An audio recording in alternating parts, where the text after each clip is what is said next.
오늘 그 본문 말씀은 여호와 하나님께서 하나님의 백성을 내보내지 않고 계속해서 노예로 붙잡고 있는 바로에게 이 두 번째 재앙을 내리는 그런 장면입니다. 너무 잘 아는 내용이죠. 이 두 번째 장면에서 등장한 것은 이 개구리를 통해서 하나님께서 재앙을 내리시는데, 쉽게 말하면 이제 동물들이 습격하는 것입니다. 이 하나님의 10가지 재앙 가운데 이 동물들이 습격해서 재앙이 임하는 이런 케이스들이 네 가지가 존재를 합니다. 그래서 오늘 그 첫 번째 동물의 습격이죠. 그래서 개구리, 그리고 다음 날 세 번째 재앙이 이재앙, 그리고 네 번째 재앙이 파리재앙, 그리고 여덟 번째 재앙이 또 메뚜기 재앙. 이렇게 동물들을 통해서 인간들을 습격하는, 애굽인들을 치는 그런 일들이 일어납니다. 이 동물들이 습격을 한다라고 하는 거는 그냥 이 괴롭다 이런 것이 아니고, 실제로 의미하는 것은 하나님의 창조 사역의 반전, 창조 사역이 무너지는 걸 이야기를 합니다. 창세기 1장 28절에 보면 하나님이 사람에게 명령하시죠. 복을 주시며 그들에게 이르시되 생육하고 번성하며 땅에 충만하고 땅을 정복하고 바다의 물고기와 하늘의 새와 땅에 움직이는 모든 생물을 다스려라. 그래서 인간이 이 세상에 있는 모든 다른 생물들, 동물들을 정복하고 다스리고 통치하는 그런 통제권이, 그들을 컨트롤할 수 있는, 사실은 모든 권세가 인간에게 주어진 게 창조의 축복입니다. 근데 이 창조의 축복이 무너지고 창조가 역행되는, 반창조의 혼란이 다시 야기되는 게 이 동물들의 습격이다라고 볼 수가 있습니다. 바로와 애굽에게 반창조의 역사를 쏟아내는 것이, 그래서 오늘 두 번째 개구리 재앙의 그런 중요한 신학적인 의미입니다. 왜 그러냐? 하나님의 창조 사역에 반대하고 있는 자가 바로 바로이기 때문에 그렇습니다. 이 출애굽기에서 이야기하고자 하는 것은 하나님이 이스라엘 백성을 구원하는 일이 그냥 구원하는 일이 아니고 창조의 사역으로 그리고 있는 거예요. 그래서 창세기 1장을 이야기할 때도 창세기 1장은 창조 이야기가 아니고 창조 이야기를 구원의 이야기로 설명하고 있는 거다라고 이야기했듯이, 이 이스라엘 백성을 구원하는 이야기가 창조의 이야기입니다, 사실은. 그래서 창세기에 나와 있는 건 어떻게 하나님이 세상을 창조하셨는지 그걸 이야기하는 게 아니고 구원이 목적으로 이야기를 하고 있는, 구원이 무엇인지를 설명하고 하나님이 어떻게 구원하시는지를, 그래서 하나님께서 하나님의 백성을 새로운 피조물로 창조해 나가는 과정이 구원의 과정이고, 그 구원의 과정이 창세기 1장에 있는 것처럼 똑같이 생육하고 번성하고 그리고 땅을 정복하는 내용으로 드러나는데, 그걸 반대하는 인물이 바로와 그리고 애굽의 신하들입니다. 그래서 그들을 칠 때에 그들이 창조가 싫다고 하니까, 하나님의 창조의 역사를 싫어하니까, 그 창조의 역사 싫어? 하나님께서 창조의 역사를 주셔야만 사실은 자신들은 이 땅에서 생육하고 호흡할 수 있는 그런 피조물에 불과한데, 그 하나님의 창조주 되심을 거부하고 하나님의 창조 사역을 방해하니까, 그 창조 싫으면 내 창조의 역사, 내 창조의 능력을 걷어갈게, 하나님의 창조의 능력을 걷어갔을 때 일어나는 일들이 이 반창조의 역사라는 거죠. 그래서 어떻게 보면 본인들이 원하는 대로 되는 거예요. 이게 하나님께서 그들을 괴롭히시는 게 아니고 그들이 원하는 내용이 뭔지를 보여주고 있는 겁니다. 창조주 하나님을 거부한다라고 하는 것은 그 창조주 하나님을 내가 싫어한다 이게 아니고, 결국에는 자기에게 생명을 주는 그 창조의 능력을 거부하는 거란 말이에요. 본인들이 죽음을 택하는 거죠, 사실은. 무엇인지를 모르고. 그래서 이 오늘 이야기에서도 그래서 이게 창세기 1장의 창조 사역과 관계가 있는 것들을 보여주고 있는 겁니다. 특별히 샤라츠라는 단어가 나와요. 이 샤라츠라고 하는 단어는 출애굽기 1장에도 등장을 했고 창세기 1장에도 등장을 하는 겁니다. 이 개구리 떼가 온 땅이 개구리 떼로 가득하게 돼 있죠.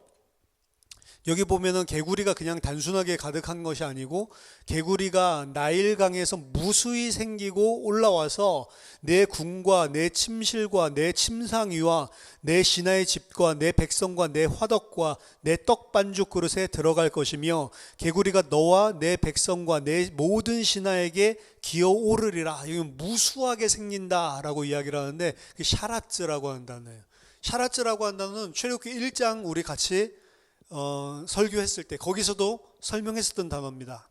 그냥 단어가 아니고 창세기 1장에 하나님이 물에 모든 생물들로 번성하게 하라라고 이야기를 하시죠.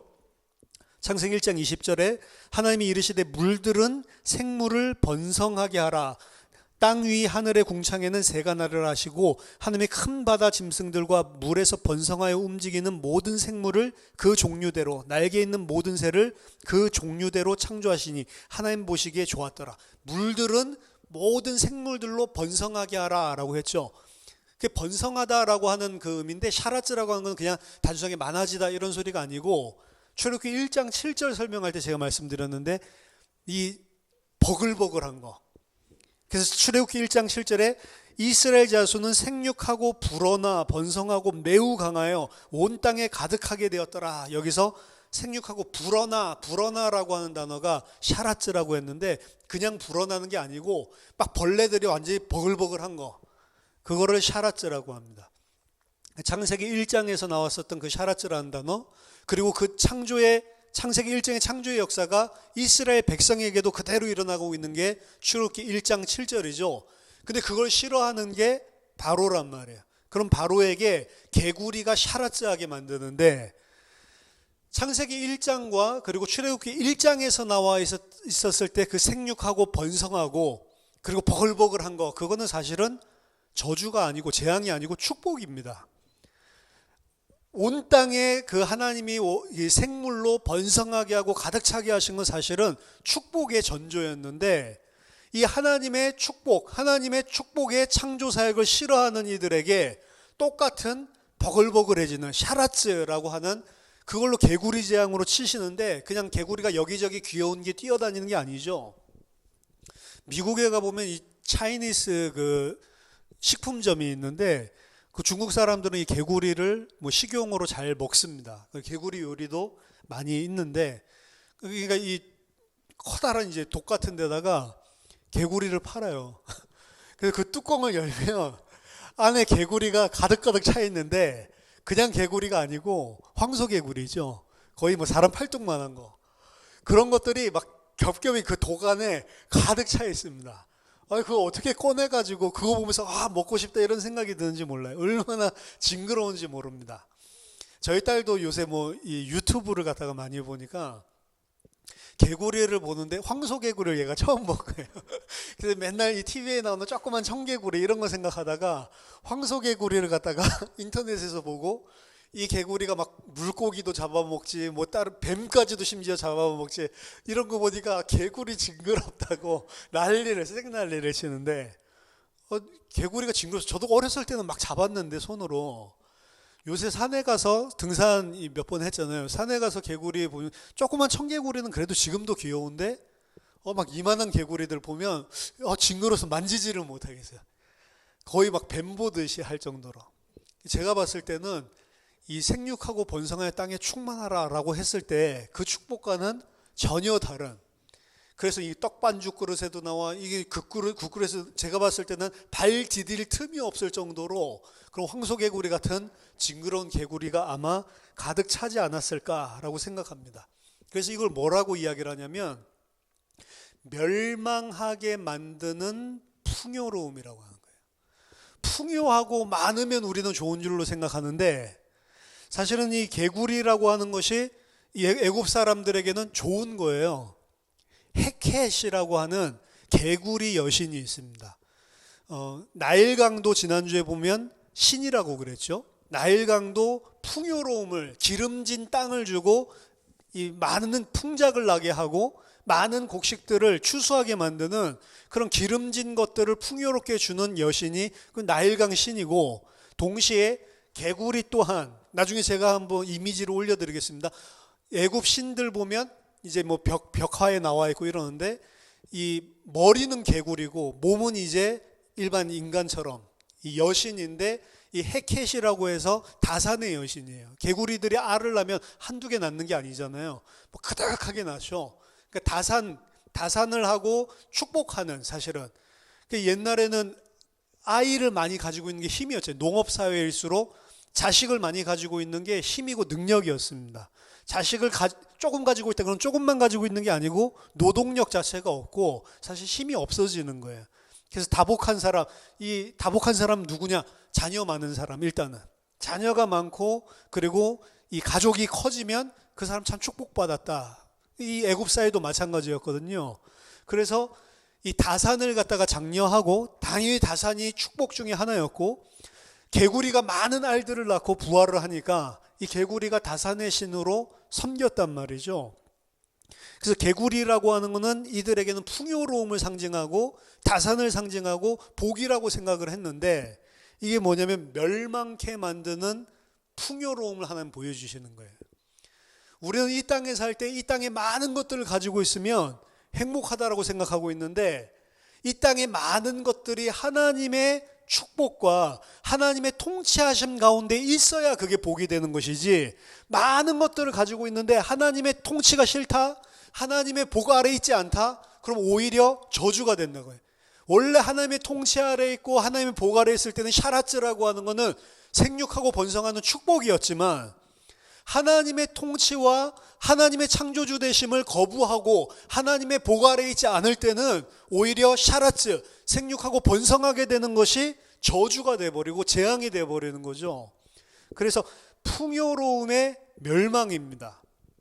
어떻게 보면 이게 우리에게 주시는 중요한 영적인 메시지예요. 우리는 이 땅에서 많은 것들을 가지고 있으면 그것들이 나에게 풍요로움을 주고 그것 때문에 내가 성공한다고 착각을 하고 있습니다. 근데 그게 아니란 말이죠. 하나님이 없이 많은 풍요로움을 가지고 있으면 그 풍요로움이 오히려 거꾸로 나에게 재앙이 되고 저주가 된다는 거예요. 그래서 어떻게 보면 이 저주가 된다라고 하니까 오늘 이제 개구리 재앙을 통해서 하나님께서 분명하게 우리들이 볼 수 있고 인지할 수 있는 형태로 보여주시는 거지만 이 재앙이라고 하는 것이 그냥 우리가 생각할 때 풍요로움의 재앙이라고 하는 것이 이런 그 진짜 육신적인 고난 이렇게 생각하면 안 됩니다. 이 땅에서 볼 때는 그 풍요로움이 전혀 이런 재앙같이 보이지 않아요. 재앙같이 보이지 않아요. 오히려 축복으로 보입니다. 인간적인 눈, 세상적인 눈, 육신적인 눈으로 봤을 때는 복으로 보인다니까요. 예레미야가 4장에 보면 하나님의 백성이 이전에는 이 빨간 자주색 옷을 자색 옷을 입고 왕같이 길리우고 얼굴빛이 이 우윳빛같이 최고의 복으로 하나님의 백성으로 왕같은 자로 길리우고 모든 보배로운 것들을 가졌던 자, 정금과 같이 여겨졌던 자가 나중에 멸망받아서 잿더미 아래 앉고 그리고 그들의 얼굴은 숯같이 검어지고 정금이 흩어져서 온 땅에 흩어지고 예루살렘이 바벨론에 멸망당하는 그 상황을 그렇게 표현하거든요. 그래서 한탄하는 겁니다. 이전에는 왕궁에서 길리던 것 같이 그렇게 하나님의 백성으로 그렇게 복받고 그렇게 풍요롭게 살던 네가 이제 잿더미 가운데 앉아서 얼굴이 검어지고 그리고 정금이 온 땅에 흩어지고 어떻게 네가 이렇게 멸망받았냐라고 이야기를 하는데 그 영적인 이야기지 이스라엘 백성의 그때 악인들의 모습을 보잖아요. 바벨론에 멸망받을 때 악인들의 모습은 실제로는 그렇게 이 잿더미에 앉아서 숯덩이 같은 얼굴을 하고 그런 모습이 아니었어요. 그들의 육신적인 모습은 왕같이 이 땅의 부요함을 누리고 다른 사람들을 다 압제했잖아요. 그 사람들이 가난한 자, 힘없는 자들 전부 다 밟아 누르고 이 땅의 것들을 충만하게 누리고 있는 풍요로움의 상태도 육신적으로. 근데 영적으로 하나님 봤을 때는 그 모습이 어떤 모습이냐? 이 잿더미 위에 앉아서 얼굴이 숯덩이처럼 검어지고 정금 같던 자가 완전히 멸망한 상태란 말이에요. 육신적인 것으로 풍요함을 가지고 있으면 그것이 우리가 봤을 때 세상 사람들이 봤을 때는 야 복받았다 축복받았다라고 하지만 그 마음이 하나님을 떠나고 창조주를 거역하고 이 세상의 것을 의지하고 내가 하나님 없어도 살 수 있다라고 생각하는 그 상태가 어떤 상태냐면 멸망받은 상태란 말이에요. 하나님 보셨을 때. 그래서 개구리 재앙 임하니까 오늘 풍요롭게 가지고 있고 풍요를 추구하던 사람들이 그 풍요로움, 개구리의 풍요로움을 통해서 멸망당하고 있는 이 장면이, 분명히 여기 보면 개구리는 저주지만 실제로 이 땅에 사는 사람들은 그 개구리를 가지고 있는 모습이 남들이 보면 부러워할 모습이란 말이에요. 근데 우리는 그걸 알아야 됩니다. 영적으로 보면 많은 것을 가지고 있기 때문에 나는 안전하고, 나는 풍요롭고, 나는 하나님이 필요 없고, 하나님 의존하지 않아도 되고, 나는 내 스스로 이 창조의 능력 가지고 잘 살 수 있다라고 생각하는 그 상태는 풍요로운 가운데 지금 가장 멸망당하고 재앙을 당하고 있는 상태라는 것을 기억을 해야 됩니다. 이 개구리들이 어디서 오늘 나왔다고 이야기를 하냐면 나일강에서 무수히 생겨서 올라왔다라고 이야기를 하죠. 첫째 재앙과 둘째 재앙은 전부 다 나일강과 관련된 거예요. 그들이 가장 어떻게 보면 가장 자신들에게 최고의 복을 가져다 주는 존재로, 왜 풍요로움과 다산이니까요.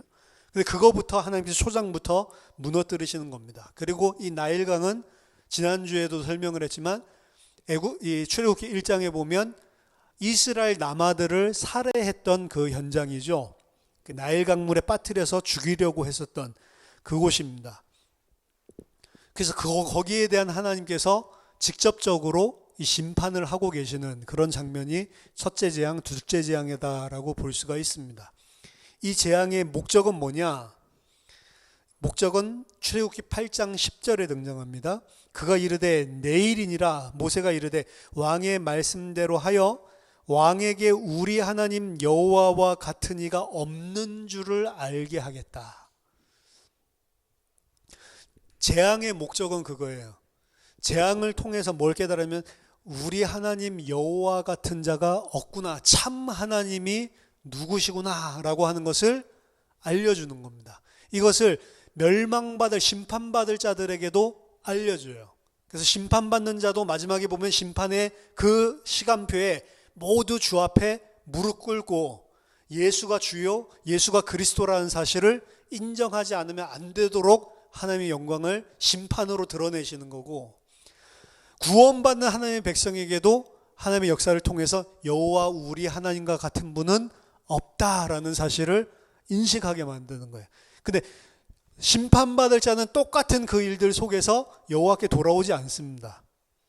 끝까지 마음을 완악하게 하고 대적을 하고, 하나님의 백성은 그 안에서 여호와 하나님을 의지하고 여호와 하나님만을 찬송하고 그분만이 참 하나님이다라는 사실을 깨닫게 되는 거죠.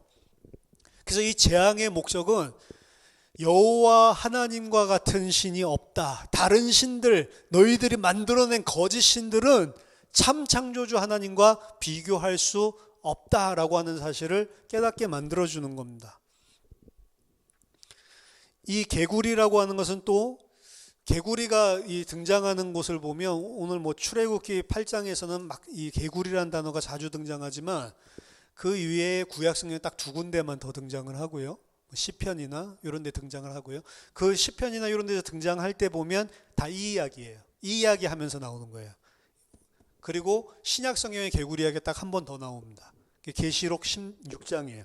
계시록 16장 13절 보면 또 내가 봄에 개구리 같은 새 더러운 영이 용의 입과 짐승의 입과 거짓 선지자의 입에서 나오니 그들은 귀신의 영이라 이적을 행하여 온 천하 왕들에게 가서 하나님 곧 전능하신 이의 큰 날에 있을 전쟁을 위하여 그들을 모으더라.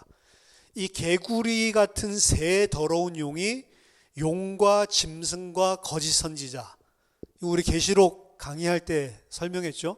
용과 그리고 짐승과 거짓 선지자들의 입에 이 개구리의 영이, 새 영이 들어갔단 말이에요. 그들이 내뱉는 이야기가 다 개구리의 영이, 귀신이 하는 이야기죠. 근데 그 귀신이 하는, 개구리의 영이 들어가서 하는 귀신의 말이 뭐냐면 이적을 행하여 온 천하 왕들을 한 곳에 모여서 그리스도를 대적하여 싸우게 만든단 말이에요. 이게 마지막에 뭐 아마겟돈 전쟁 뭐 이야기를 하는 건데, 개구리의 영이 들어가면 무슨 이야기를 하냐면 큰 이적을 행해서 여호와를 대적하게 만든다는 거예요. 한마디로 하면. 그 이 개구리의 영은 뭐냐? 세상 사람들이 봤을 때는 큰 이적을 행하는 영입니다. 그러니까 큰 이적을 보고 그것을 쫓아가요. 예수님도 경고하셨죠. 마지막 날에 그리스도와 똑같은 기적과 이적을 행하면서 미혹하는 무리가 있는데, 이거는 세상 사람들, 여호와를 대적하고 창조주를 대적하는 사람들에게는 딱 맞는 거예요. 그게 개구리의 영입니다. 그럼 오늘 출애굽기에서 이야기하는 개구리의 영은 뭐냐? 이들이 생각했었던 출산과 다산의 영이죠. 그걸 섬겼죠. 이 세상의 힘이죠. 그럼 큰 이적을 행한다. 계시록 16장에서 개구리의 영. 그럼 뭐예요? 이 세상 사람들이 생각할 때 좋은 것, 이 세상 사람들이 생각할 때 복인 것, 이런 것들을 부어주는 영이 이 개구리의 영이에요, 사실은. 거짓 선지자들이 교회 안에서, 바벨론이죠, 음녀 교회 안에서 뭘 이야기하냐면 개구리의 영을 통해 큰 이적을 보여줘서 사람들이 다 힘을 합쳐서 하나님을 대적하게 만드는데, 이게 교회 밖에서 일어나는 현상이 아닙니다. 거짓 선지자라고 하는 것은 교회를 상징하는 거예요. 교회 안을 이야기하는 겁니다. 개구리의 영이 교회 안에 선지자들, 주의 종들의 입술을 통해서 뭘 이야기하냐면 더러운 영이 큰 이적을 이야기하고, 이거를 미혹된 자들이 받을 때는 좋은 것이라니까. 그럼 그게 뭐예요? 오늘날 교회에서 이야기하고 있는 번영주의 신학, 이런 것들이란 말이에요. 축복받아라. 하나님이 축복하시면 너희들이 이 세상을 장악할 수 있다.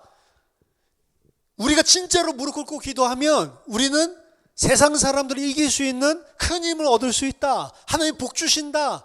기도해라. 기도 열심히 하면 하나님이 그 병도 치유할 수 있다. 너희들 헌금해라. 하나님이 이 세상 사람들과 비교 안 되는 경제를 쏟아부을 거다. 이 교회를 위해서 뭐를 해라. 이런 것들 이야기하죠. 그리고 그 안에 증인들을 내세우죠. 그 사람들이 전부 다 마음에, 아, 헌금을 많이 하면 하나님이 저렇게 복 주시는구나. 내가 이런 것들 이렇게 행하면 하나님 보시기에 이런 것들을, 너 교회를 섬기고 주의 종을 섬기고 이런 일들 잘하면 하나님이 세상에서 남부럽지 않게 복받게 하는구나. 신천지 이야기하니까 진짜 우습더라고요. 여러분들에게 비밀한 것을, 계시록에 숨겨져 있는 이 비밀한 것을 증인을 통해서 알게 되면 나중에 어떻게 된다고요? 전 세계 사람들이 그 비밀을 배우려고 돈을 싸질머지고 당신들에게 오게 된다. 그러니까 지금 여러분들 잘 배우라는 거죠. 왜? 잘 배우면 어떻게 돼요? 나중에 이 땅에서 사람들이 돈을 싸질머지고 와서 너희들한테 배워야만 생명을 얻으니까 그 배우게 된다는 거죠. 그러니까 이 헌신하고 거기에다가 헌금하고 이렇게 된 것도 뭘 바라는 거예요? 나중에 더 큰 물질들 오게 만드는 건데, 사실은. 그러니까 뭐 신천지에서만 그러는 게 아니고 번영주의 신학이 너무나 많이 들어와 있어요. 미국도 마찬가지고 한국도 마찬가지고. 그래서 하나님이 이 세상의 물질과 이 세상의 육신적인 것으로 축복하시는 하나님으로 치환을 해버립니다. 그래서 모든 헌신들의 깊은 이 마음속에는 이 헌신들을 통하여 뭔가를 얻어내기 위한, 하나님과 딜을 하는 그런 거짓 종교 우상으로 바꿔버린단 말이죠. 그게 하는 게 뭐냐? 개구리의 영이란 말이에요. 말세 때 가면 그렇게 되는데 어떻게 되냐? 온 사람들이 전부 다 그 이야기 듣고 다 마음이 하나가 돼서 하나님을 대적한대요. 이거 하나님이랑 싸우자, 전쟁하러 모이는 게 아니고 모든 교회 다니는 사람들이 그 거짓 선지자 개구리의 영에게 현혹돼서 다 그렇게 믿는데, 그게 하나님을 대적해서 싸우고 있는 거니까. 오늘 개구리 신 섬기고 있는 바로와 애굽 사람들이 하나님을 대적해서 싸우고 있는 거랑 똑같은 일이 말세에도 일어난단 말이에요. 그게 저주고 재앙이라는 걸 알아야 되는데, 만약에 우리가 100일 기도를 해가지고 내 아들이 좋은 대학을 들어갔다, 새벽 100일 특별 기도를 해가지고 좋은 대학 들어갔다, 그게 저주라니까요. 어떻게 생각하냐? 내가 100일 동안 치성을 들여서 열심히 하나님께 기도했더니 내 아들이 좋은 대학 들어갔다, 이렇게 생각할 거 아니에요. 그럼 그 사람 나중에 병 걸리면 어떻게 해요? 똑같이 하겠죠. 경제적인 문제가 생기면 어떻게 해요? 똑같이 하겠죠. 저주잖아요, 그게. 100일 동안 열심히 내 아들을 위해서 기도했는데 대학 떨어져야 왜 하나님이 이렇게 하시지? 생각이라도 해볼 건데. 암에 걸려가지고 기도했는데 낫지도 않고 악화가 되고 죽어버려야 왜 이러지? 하나님이 살아계신가? 내가 믿고 있는 게 뭐가 틀렸지? 생각이라도 해볼 건데. 그래서 제가 봤을 때는 번영주의 신학을 이 가장 번성하게 만드는 사람들이 많지 않습니다. 물질 달라고 기도했더니 물질 복 받은 사람들. 어려울 때 헌신하면 축복받는다는 메시지가 탁 꽂혀가지고 어렵지만 내가 올인해가지고 섬겼더니 10년 뒤에 하나님이 이렇게 부자 되게 만들, 그 사람들이 제일 위험한 거예요, 사실은. 제일 저주받은 거고. 그 사람들이 그런 간증들을 하면 청중들이 어떻게 보면, 야, 나도 저렇게 돼야지. 그게 들어가는 거잖아요. 거짓 선지자들, 거짓 영들, 거짓 증인들, 이 사람들 통해서. 근데 그 사람들이 영향력이, 파급력이 엄청 세단 말이에요. 왜? 우린 전부 다 육신이고 세상이니까. 그리고 성경에 보면 구원받는 자는 극히 적다고 했으니까. 예수님이, 제자들이 이야기하죠. 야, 이렇게 하면 누가 구원받습니까? 부자가 구원 못 받는 거 보고. 예수님이 구원받는 자는 적다가 아니고 원문에는 거의 없다라고 이야기했어요. 거의 없다. 왜? 세상 사람들은 그런 육신적인 거를 따라가기가 쉽거든요. 그게 우리 체질이랑 딱 맞거든요. 그러니까 애굽에 있었던 사람들이나 오늘날 교회에 있는 사람들이나 전부 다 헤켓을 섬기고 있는 거예요. 개구리 신을 섬기고 있는 거란 말입니다. 하나님이 이적을 일으키니까 이 바로가 어떻게 합니까? 자기도 요술사들을 불러서 그들의 요술을 통해서 똑같이 개구리가 올라오는 것들을 똑같이 재현을 하죠. 나도 할 수 있다는 거죠. 우리도 이 정도 할 수 있다. 이 첫 번째 재앙과 두 번째 재앙, 나일강이 피로 변하는 것, 그리고 나일강에서 개구리 올라오는 것, 이 두 가지는 이 요술사들이 할 수 있었어요. 이 나일강과 관련된 요 일들을 이 술사들이 할 수 있었다는 것은 이들이 가장 근본적으로 의지하고 있는 신이 나일강이고, 그리고 그것부터 하나님이 깨뜨리기 시작하는 것들을 보여주는 건데, 그 나일강의 힘을 빌어가지고 요술을 통해서 그들도 똑같은 일들을 한단 말이에요. 근데 보세요. 진짜로 바로가 내가 하나님과 대적할 수 있고 이거 아무것도 아니다라고 하려면 똑같은 일을 재현하면 안 되잖아요. 뭘 해야 돼요? 그 개구리들을 다시 나일강으로 보내는 일을 할 수 있어야지. 그 재앙을 없애야 되잖아요. 근데 이들이 나도 하나님이랑 똑같은 거 할 수 있어, 그 정도야 라고 하는 짓이 개구리가 나일강에서 또 똑같이 올라오게 만드는 거예요. 이게 아이러니입니다. 그게 하나님을 대적하고 하나님이랑 내가 똑같다고 생각해서 하나님이랑 똑같은 일을 재현을 하는 건데, 그 재현을 하는 짓이 뭐냐? 개구리만 2배로 더 많아지게 만드는 거예요. 그렇죠? 그게 인간이 하고 있는 짓이란 말이에요. 내가 하나님을 의지하지 않고 하나님과 맞먹으려고 하고, 내가 생각할 때 나도 하나님 필요 없이 나도 하나님과 똑같은 힘을 가지고 있다라고 생각하면서 그것 하나님 아닌 다른 것을 하나님처럼 의지하면서 하는 짓이 뭐냐? 개구리가 2배로 많아지게 만드는 거예요. 재앙이 더블로 되는 거예요, 사실은. 그게 인간이 가지고 있는 하나님 아닌 다른 것 의지하고 있는 우상의 실체입니다. 재앙을 2배나 배나 더하게 만드는 거예요, 사실. 재앙을 없애지 못하죠. 그게 힘이라고 생각했는데 오히려 그 내가 가지고 있는 하나님과 독립된 그 힘이 나에게 재앙을 2배로 더 가져다 주는 것밖에 안 된단 말이에요. 그러니까 뭐를 못해요? 바로가 재앙을 2배로 더하는 일은 할 수 있으되 재앙을 없애는 일은, 이 일은 절대로 할 수가 없구나라는 사실을 처음으로 인정하게 되죠. 자기들은 이걸 없애는 걸 할 수 없으니까 제발 부탁이다. 내가 보내줄 거니까, 희생제사 드리게 해줄 거니까 너희 하나님께 빌어서 이거 좀 없애줄 수 없냐. 처음으로 이 자기 자신의 무능함을 보게 되는 거죠. 그래서 모세가 이야기합니다. 이게 정말로 하나님이 하시는 그 일이라고 하는 것을 보여주기 위해서 언제 그러면은 이 개구리들이 전부 다 없어지게 할까? 내일 바로 해달라. 그래서 내일 바로 하나님께 기도했더니 그 즉시로 나일강으로 돌아가고, 그리고 이 땅에 있었던 모든 것들이 다, 개구리들이 다 죽게 되는 그런 일들을 보여주시죠. 그거 보여줬으면 어떻게 해야 됩니까? 야, 진짜 내가 창조주 거역하려고 하다가 죽을 뻔했구나 라고 하면서 하나님 말씀 순종해야 되죠. 근데 바로가 어떻게 되죠? 8장 15절에 그러나 바로가 숨을 쉴 수 있게 됨을 보았을 때에 그의 마음을 완강하게 하여 그들의 말을 듣지 아니하였으니 여호와께서 말씀하신 것과 같더라. 숨을 쉴 수 있게 되었을 때에 어떻게 해요? 다시 그의 마음을 완강하게 했다. 그렇죠? 지금 해달라고 해서 지금 딱 했더니 화장실 들어갈 때 다르고 화장실 나올 때 다른 거예요. 그렇죠? 이게 바로의 모습이고, 이 바로의 모습이 우리의 모습입니다. 얼마나 금방 잊어버리는지 몰라요. 그렇죠?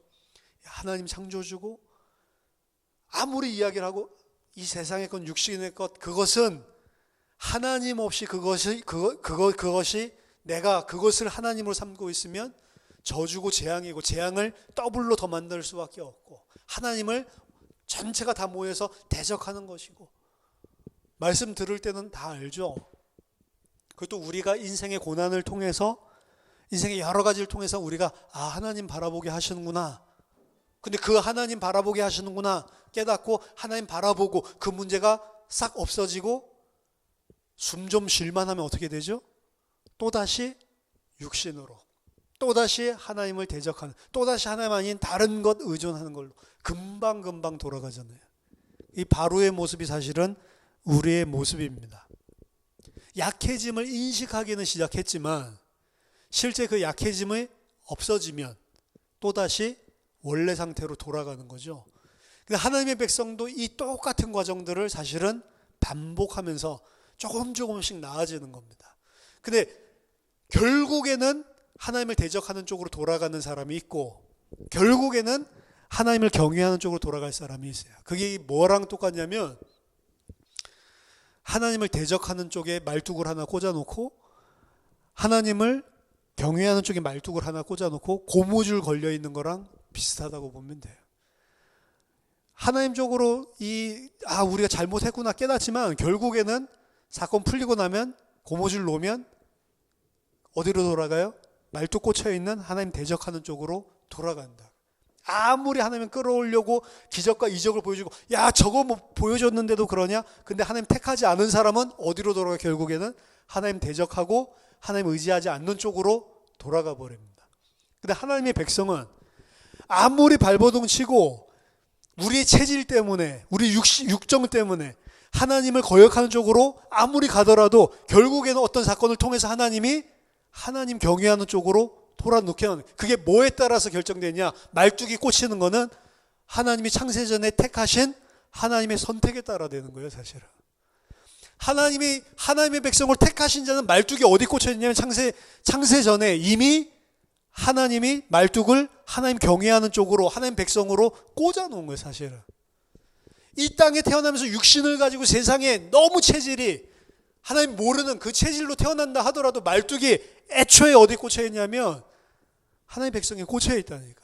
이 사람들은 어떤 일을 통해서든지 오히려 고난과 그리고 나에게 저주, 재앙을 통해서도 축복을 통해서도 결국에 어디로 가요? 하나님 경외하고 하나님 백성 쪽으로 가게 돼 있다. 근데 아무리 은혜를 줘도 오늘 바로와 같이, 애국 백성들과 같이 결국에는 하나님 대적하는 쪽으로 가는 그 인물들이 있다는 거죠. 근데 이 본문 보면서 우리가 깨달아야 될 거는, 우리가 하나님의 백성으로 택함 받았다 할지라도 우리의 하는 짓이 바로 하는 짓이랑 너무 비슷한 걸 보고 하나님 앞에 회개하고 한탄해야 됩니다. 회개하고 한탄해야 된다는 것은 어떻게 이렇게 내가 육신인가, 이 부분을 보는 회개와 한탄이 있어야 되는 거예요. 그래야 그 사실이 발견돼야 오라 나는 공고한 자로다, 그때 비로소 찬송하리로다. 그리스도가 그래서 하나님께서 내게 허락하신 거구나. 그리스도의 단번에 영원히 완전히 나의 모든 죄를 끝내시는 그 십자가와 부활이 없으면 나는 하나님을 대적하고 하나님의 심판을 받을 수밖에 없는 존재이기 때문에 예수 믿는다고 우리가 하나님을 섬기는 게 아니란 말이에요. 예수 믿었음에도 그 은혜가 무엇인지 알았음에도 불구하고 육신에 속하여서 계속 이쪽으로 가고 있는 나의 죄를 시간이 가면 갈수록 더 발견을 하는 겁니다. 그런데 그 발견을 하면 할수록 내게 발견되는 은혜가 그래서 그리스도를 보내셨구나. 그 바울이 완전히 로마서 7장에서 절망하다가 그 절망 속에서 나는 안 되는 거구나. 나는 공고한 자로다. 이 사망의 몸에서 누가 나를 건져낼 거냐. 내가 원하는 바 선은 행치 않고 원치 않는 악만 행하고 있구나. 나는 완전히 죄구나.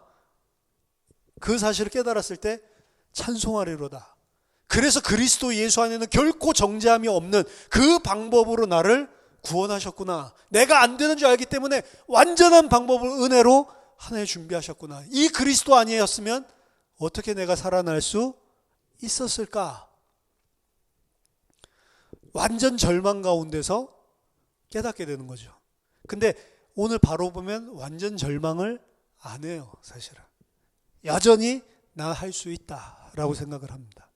진짜 그리스도 앞에 돌아오는 하나님의 백성은 완전히 절망하는 사람이에요. 덜 절망했기 때문에 그리스도 필요 없다라고 하는 겁니다. 내가 할 수 있다라고 착각을 하는 거예요. 바로는 숨을 쉴 수 있게 됐다라고 이야기를 하는데 숨 쉴 수 있게 됐다라고 하는 거는 완전 절망하지 않은 겁니다. 요 상황만 모면하면 되지. 이렇게 생각을 하는 거예요. 근본적으로. 그래서 여전히 자기 자신을 의지하고 언제까지요? 끝까지. 오늘 출애굽기 8장이지만 출애굽기 14장에 완전 수장당하고 그 하나님께 어떻게 보면 이 재앙을 내리는 게 하나님께 돌아올 수 있는 기회인데 그 기회를 다 소멸할 때까지 끝까지. 왜? 택함 받지 못한 자이기 때문에. 반대로 이 안에서 오늘 모세가 변화된 사실들이 드러납니다. 오늘 본문에 보면 모세가 직접 이야기해요. 하나님은 아론을 통해서 해라 라고 오늘 이야기하는데 오늘 본문에 보면 모세가 바로에게 이르되 9절에 보면 드디어 이제 모세가 하나님의 대리 통치자, 하나님의 선지자로서 하나님 말씀을 대리하죠. 하나님이 아론을 통해서 해라 라고 모세가 자신의 연약함 때문에 하나님이 하라고 하는데도 못하겠다고 해서 붙여준 아론이잖아요. 그 아론을 통해서 이야기하라 라고 하는데 이제 모세가 전면에 나서서 자기가 이야기를 하기 시작을 합니다. 모세 안에 일어나고 있는 변화예요. 시간이 가면 갈수록 아론이 없어져 버립니다. 그래서 10가지 재앙이 흘러가면서 처음에는 아론이 이적도 행하고 아론의 지팡이로 하고 아론이 말을 하고 이렇게 하다가 이제 오늘 본문부터 시작해서 점점 아론의 역할이 없어져요. 나중에 아론은 없어져요. 나는 쇠하여야 되고 그는 흥하여야 되리라 세례요한이 이야기했는데 그것처럼 아론은 없어지고 모세만 드러나기 시작합니다. 근데 이 모세를 하나님의 백성의 관점에서 봤을 때는 이제 아론 의지하던 거, 아론은 하나님이 아니잖아요. 아론 의지하던 거에서 하나님을 신뢰하기 시작하면서부터 하나님 말씀하신 그대로 되는 것들을 목격하기 시작하면서부터 점점 어떻게 해요? 믿음, 하나님을 신뢰하는 믿음이 생기기 시작하고 그때부터는 아론을 의지하지 않고 하나님 말하면 그대로 순종하는 사람으로 점점 성장하기 시작합니다. 그 키가 뭐냐면 여호와께서 말씀하신 것과 같았더라. 이걸 계속 확인해서 그래요. 바로는 계속해서 대항하는데 그 대항하는 거를 하나님이 미리 계속 절대로 듣지 않을 거다. 그러니까 걱정하지 마라. 바로는 계속해서 완악하게 할 거다. 걱정하지 마라. 내가 다 이야기를 먼저 한 그대로, 내가 다 말한 그대로 모든 일들이 흘러가는 거다. 모세가 뭘 발견하기 시작하면서부터 하나님의 말씀 그대로 되는 거구나. 바로가 그렇게 하는 것 같지만 하나님의 말씀을 이미 해주셨고 그 말씀 그대로 되는구나 라는 사실을 발견했을 때 말씀이 확인되고 말씀이 자기 자신에게 체험되고 말씀이 믿어지기 시작하면서부터 점점 하나님을 신뢰하고 하나님 신뢰하는 만큼 하나님께 순종하는 하나님을 높이는 하나님의 백성으로 변해가는 모습들. 그래서 오늘 8장에 중요한 반전이 일어납니다. 둘째 재앙밖에 안 됐지만 벌써부터 모세에게 변화가 일어나기 시작을 하는 거예요. 우리가 하나님의 말씀 안에서, 그럼 말씀에 이야기하고 있는 거에 가장 핵심은 뭡니까? 그리스도예요, 그리스도. 그리스도를 통해서 하나님께서 이루신 구원이 무엇인지를 우리가 알 때에 우리 안에 하나님을 신뢰하게 되고, 그때 비로소 우리의 모든 환경들, 눈에 보이는 육신을 뛰어넘을 수 있게 되는 겁니다, 사실은. 그리스도 안에서 행하신 구원이 무엇인지를 모를 때에는, 그리스도를 통해서 하나님께서 우리에게 주시려고 하시는 것, 우리에게 이미 주신 것이 무엇인지 모를 때에는 우리가 하나님 신뢰하지 않아요. 그렇기 때문에 뭘 의지해요? 아론을 의지한다고요. 아론의 말 잘하는 재주를 의지하고, 아론의 지팡이를 의지하고, 이 세상의 거를 의지를 한다고요. 근데 그 하나님이 주신 그 말씀이 진짜 맞구나라는 사실이 내 안에 조금씩 부딪히기 시작할 때부터 아론을 놓기 시작하고, 아론의 지팡이를 놓고, 아론의 말 잘하는 재주를 놓고 하나님을 의지하기 시작을 한다고요. 똑같습니다. 그리스도를 통해서 우리에게 주신 구원이 무엇인지를 모르면, 예수님의 제자들, 예수님이 십자가에 달려 죽으시는 모습 보고 전부 다 도망갔죠. 근데 부활하신 주님을 보고, 그 부활하신 주님을 통해서 우리에게 무엇을 주셨는지를 알게 됐을 때부터는, 그래, 죽여도 좋다, 난 예수 믿는 자니까. 베드로가 예수가 그리스도다라고 주장을 했지만 예수님 십자가 앞에서 전부 도망가 버렸다고. 근데 예수의 십자가 이후에 부활을 목격하고 난 이후에는 달라졌죠. 제자 앞에서가 아니고 자기를 잡아 죽이겠다고, 예수 말하면, 그 이름으로 말하면 죽이겠다라고 이야기했는데, 나는 보고 들은 것을 말하지 않을 수 없다. 죽이려면 죽여라 라는 거거든요. 왜? 예수 그리스도의 죽으심과 부활을 통해서 자기에게 무엇이 왔는지를 알아버렸어요. 성령의 오순절 날에 성령의 오심으로 내가 어떤 구원을 그리스도 안에서 받았는지를 알아버렸어요. 그때 모든 육신을 뛰어넘게 되죠. 이거 죽는 거 아무것도 아니구나. 왜? 우리에게 영원한 생명을, 영원한 부활을 그리스도 안에서 약속했기 때문에. 달라지는 겁니다. 왜? 체험했으니까. 우리가 그리스도를 알면 달라지는 거예요. 그리스도를 모르면 이전에는 세상 사람들처럼 똑같은 육신의 문제 때문에 시달리고 갈등하고 그것 때문에 죽을 줄로 생각을 하는데, 그것 때문에 죽지 않는다니까요. 그건 우리의 몸과 육신을 죽일 수 있을지 몰라도 우리의 영혼과 우리의 영원한 것들을 뺏어갈 수는 없단 말이에요. 힘들겠죠, 육신적으로. 안 힘들다는 게 아닙니다. 근데 그것 때문에 우리가 흔들릴 필요는 없어요. 왜? 그거는 내 육신을 죽일 수 있고 내 몸을 궁핍하게 할 수 있을지 몰라도 그리스도 안에서 나에게 주신 참 생명, 영원한 것, 이미 내가 받은 것, 그것과는 아무 상관이 없단 말이에요. 이것 때문에 내가 죽을지라도 괜찮다는 거예요. 그러니까 그걸 뛰어넘는다는 거죠. 그 사실을 체험하지 못하면 우리는 세상 사람들처럼 계속 요동치고 흔들리는 것입니다. 여러분, 결국에는 죽기밖에 더 하겠어요? 우리가 이 땅에서 결국에는 뭐 이런 문제 저런 문제 있다고 하는데 죽기밖에 더 하겠어요? 근데 그 죽음이 우리와 아무 상관이 없는 거잖아요. 죽음은 오히려 우리가 부활의 그 구원의 완성으로 들어가는 가장 축복된 시간일 수가 있는 거잖아요. 그걸 아니까 괜찮을 수가 있는 거라도요. 문제는 문제인데 똑같이 해결해야 되고 해결하기 위해서 노력해야 되는 건 맞는데, 근데 그 문제를 바라보는 시각 자체가 다른 거죠. 이미 승리한 상태로 그 문제를 보고 있단 말이에요. 그래서 세상 사람들과 가치관이 다르기 때문에 문제를 대하는 것도 다릅니다. 그렇죠?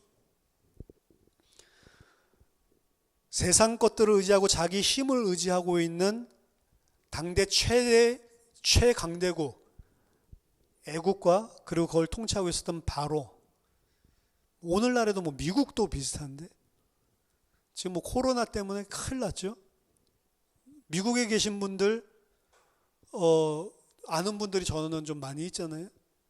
다들 너무너무 힘들어요. 그렇죠? 인사 보내면 옛날에 잘 지내세요, 잘 지냅니다 그러고 그냥 끝인데, 잘 지내세요 그러면 막 장문의 편지를. 힘드니까. 보통 상황이 아닌 것 같아요. 트럼프 대통령이 부활주일까지는 모든 문제가 다 해결되어 있을 거다라고 몇 주 전에 이야기했거든요. 말도 안 하는 씨알도 안 먹히죠. 그렇죠?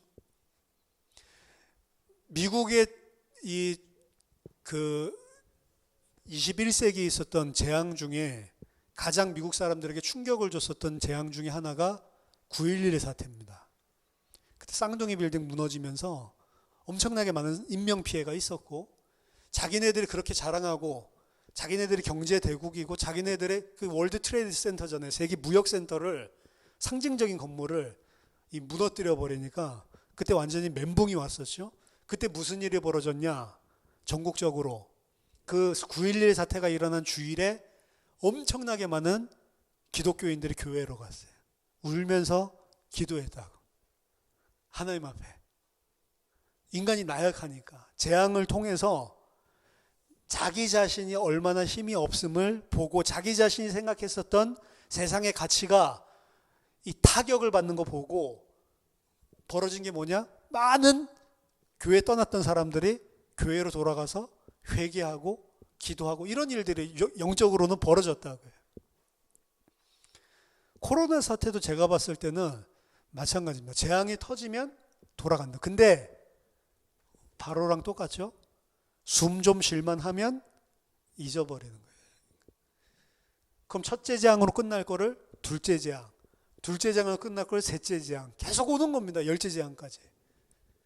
그 안에서 하나님의 백성들은 오히려 깨닫고 하나님만 바라보고 하나님만 의존할 수밖에 없는 연약한 존재구나. 한 군데만 툭 쳐면, 하나님 치면 축복인 줄 알았었던 것들이 저주로, 재앙으로 바뀌고 하나님 없이는 살 수 없구나라는 사실을 깨닫게 된다고요. 그럼 코로나 때문에 어려움 당하고 고통 당하는 것도 경제적인 어려움을 많이 당하는 것 같아요. 일을 못하니까. 우리나라는 그래도 참 이 관리를 잘해서 그래도 회사 이런 것들은 하잖아요. 뭐 음식점들이 잘 안 된다 뭐 이런 것들은 있지만, 뭐 배달앱 뭐 이런 것들 통해서 또 배달하는데 또 잘 되는 것도 있고, 나름대로 돌아가고 배송업체도 다 돌아가고. 근데 미국은 전부 다 셧다운을 해버렸어요. 직장도 나가지 마, 대학, 초등학교 이 9월까지 전부 계약하지 마. 그냥 한 학기 그냥 통째로 그냥 다 셧다운 해버렸죠. 식당에서 일하는 사람들, 그리고 가게 열고 뭐 몰에서 종사하는 사람들, 이 사람들 일 아무것도 못해요 지금. 직장도 다 셧다운. 정부 청사들도 셧다운. 그러니까 할 수 있는 일이 없어. 아무것도. 돈은 내야 돼. 이러니까 전부 다 시달려요. 힘들어 죽겠는 거예요. 식료품이나 제대로 있나? 다 사재기야 가지고 그거 살 수도 없어요. 우리나라도 식료품 처음에 31번 확진자 터졌을 때 3일 동안 막 사재기가 있었거든요. 막 온라인 통해 가지고 온라인에서 살려고 해도 매진 다 돼버리고. 근데 주문을 갖다가 막 했더니 다음날 바로바로 오거든. 로켓 배송 막 배달 너무 잘 되니까 아 이거 할 필요 없구나. 이래서 한 3일 정도 하다가 우리나라는 사재기 없어져 버렸어요. 근데 미국은 안 되거든요 그게. 지금 미국에서 뭐 사려고 그러고 주문하려고 그러면은 쉬핑, 해외 쉬핑 아무것도 안 됩니다 지금. 해외 직구 이런 거 안 된단 말이에요 미국이. 다 셧다운돼서. 개구리 재앙 만난 거예요 말하자면. 근데 그거 통해서 하나님께서 원하시는 건 뭐예요? 하나님만 의존하고 네 힘으로 사는 거 아니다. 하나님이 잠깐만, 너희들은 하나님의 은혜인 줄도 모르고 살았지만 하나님이 베풀어 주셨던 그 창조의 은혜를 잠깐만 걷어가면 한 영역에서만 걷어간 거잖아요. 개구리라고 하는. 애굽에 다른 거 안 건드리고 개구리라고 하는 그 한 영역에서 하나님께서 툭 건드렸더니, 창조의 축복을 뺏어갔더니 어떻게 돼요? 전부 다 혼돈 가운데, 케이어스 가운데 완전 빠져버리는 거죠. 지금 전 세계가 마찬가지. 한 영역에서 바이러스 하나 가지고 창조의 축복을 툭 뺏어가면 전부 다 이 패닉 가운데, 혼돈 가운데 셧다운 할 수밖에 없는. 그거 통해서 뭐 이거 하나님 주셨다 안 주셨다 그게 아니고, 진짜 하나님의 백성은 이 순간에도 뭘 알아야 되냐? 하나님만이 의존하고 하나님으로부터 오는 복으로만 우리는 살 수 있는 연약한 피조물이구나. 그 사실 배우는 겁니다. 기독교인들 가운데 코로나 걸린 사람도 많겠죠? 기독교인 가운데 코로나 걸렸다가 죽은 사람도 있겠죠? 근데 코로나 걸린 사람들, 진짜로 그 사람들이 기도할 것은 하나님 이 코로나 빨리 낫게 해주세요. 그 기도가 아니겠죠? 내가 만약에 코로나 걸렸다라고 한다면 뭘 배워야 돼요? 하나님, 이렇게 하나님이 보호해 주시지 않으면 연약할 수밖에 없는 존재입니다. 살고 죽고가 문제가 아니고 하나님 경외하는 자가 오히려 이 코로나 걸린 사실을 통해서 되게 하여 주세요. 하나님만 의존하고 하나님의 은혜 없이는 살 수 없는 자라는 사실을 알고 코로나가 나아도 하나님만 바라보고 살게 해주세요. 코로나 잠깐 숨 좀 쉬려고 바로처럼 하나님 이용해가지고 이 문제 잠깐 임시변통으로 없애버리고 숨 쉴만 하면 또다시 하나님 대적하는 그런 자 되지 않고 코로나 지금 걸려있든지 코로나가 낫든지 아니면 이것 때문에 죽게 되든지 하나님만 경외하는 자로 살다가 죽게 해주세요. 사실 그것 때문에 걸리게 할 수도 있는 거잖아요. 근데 많은 기독교인들 가운데 코로나 걸린 사람도 어떻게 기도할까? 이런 것도 저는 좀 생각을 해봤어요. 개구리의 영에 물들어서 바로와 같은 기도 할 수도 있지 않나? 그렇죠? 개구리 재앙은 그래서 우리가 이 땅에 사는 동안에 어떻게 살아야 될지를 정말로 보여주는 메시지를 담고 있습니다. 더더군다나 계시록 16장에 나왔듯이 말세에 교회에 주는 메시지예요.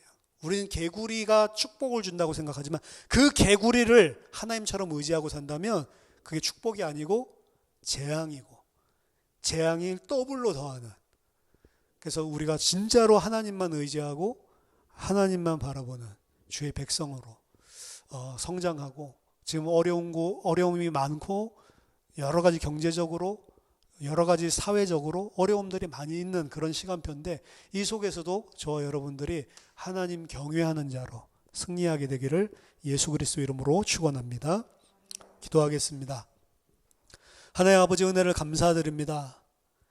우리는 하나님의 은혜가 없이는 단 한순간도 존재할 수 없는 그런 연약한 피조물임을 기억하게 하시고, 이 세상의 것들 다 하나님으로부터 온 축복들인데 이 세상의 것들을 하나님을 섬기지 아니하고 그 근원 되시는 하나님만 섬기는 하나님의 백성으로 믿음의 사람으로 세워질 수 있도록 인도해 주시옵소서. 특별히 문제와 사건들을 통해 그 문제 사건 해결들을 하려고 하는 것이 아니고 오히려 하나님 앞에 겸비하게 되고 하나님의 종으로 더욱더 성장하게 되는 응답의 사람들 될 수 있도록 은혜 베풀어 주시옵소서. 예수 그리스도 이름으로 기도하옵나이다. 아멘.